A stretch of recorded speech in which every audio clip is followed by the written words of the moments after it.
কত ধর্মঘট, কত বক্তব্য, কত পদসভা, কত অশ্রাব্য গালিগালাজ, বাস থেকে শুরু করে ট্রেন অবরোধ, এই ৩,০০০ টাকার জন্য মহিলারা রাস্তায় নেমেছিল।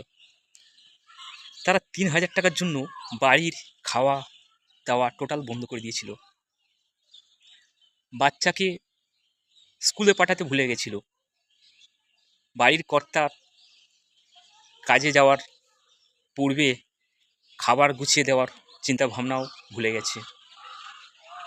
কর্তার মুখের হাসি মুছে গেছে, তাকে নিয়ে দুটো কথা বলারও সময়টাও হারিয়ে গেছে এই ৩,০০০ টাকার জন্যই, এই অন্নপূর্ণা ভাণ্ডারের জন্য।